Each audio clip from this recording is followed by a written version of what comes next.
I'm happy to be part of this 217th SLVC meeting taking place today. It's been wonderful to have a physical meeting take place. This meeting is also taking place at a very crucial juncture. In fact, so much so that the momentum of the country's economic recovery is also picking up. For the second quarter of the financial year, a quarter-on-quarter GDP rate of 8.4% is registered. For the entire first half of the financial year, the GDP growth rate of 13.7% is also registered.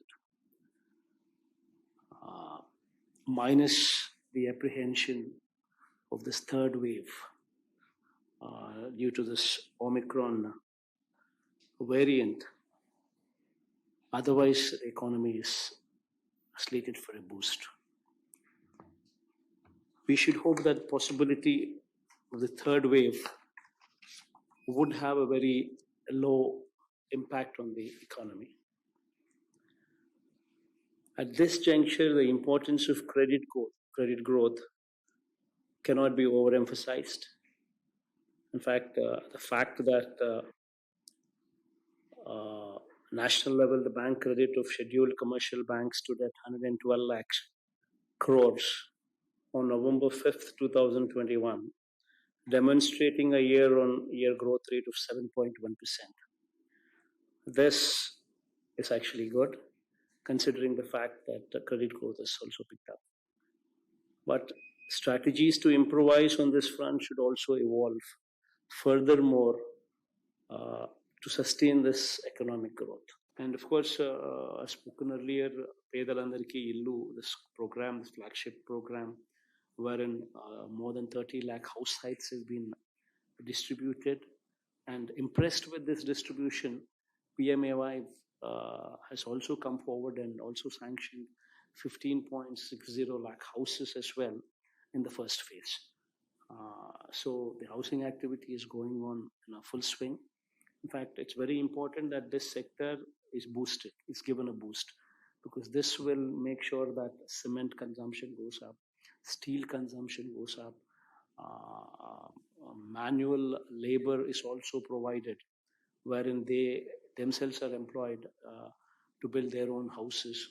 And every activity at that village level also takes a big boost. Also, a lot that is being done in health and education as well, wherein health, if we were to speak about, we're talking about actually transforming the entire health sector to national standards, wherein we are building 16 new teaching hospitals.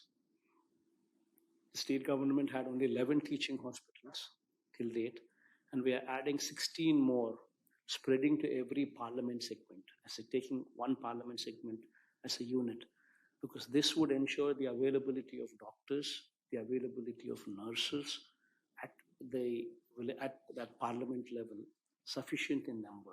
Now we're talking about a Chayuta program, which speaks about specific target, wherein we're talking about 45 to 60 years of age women who are under the category of the most responsible age, and giving only to those women who come under that bracket, and giving them consistently for 4 years, supporting them, so that the amount is not scattered. We know to whom we are giving, and we consistently monitor their activity for 4 years, consistently giving every year to the same woman.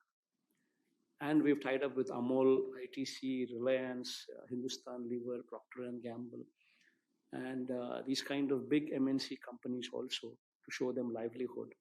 And today we are talking about more than 3.5 lakh women who actually benefited through various schemes, actually making a sustainable income of 7,500 to 14,000 rupees every month.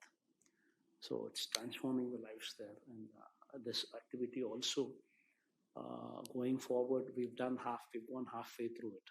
50% of the activity is done, and another 50% is left, wherein your help would go a long way in actually completing this circle and making sure that these women literally stand on their feet on their own. So your support in this area would go a long way in strengthening the hands of women. And my deepest thanks for all of you to have come here and join this meeting, try and understand our plight once again, try and bring about changes in our state. And once again, my deep sense of appreciation and thank you for all of you.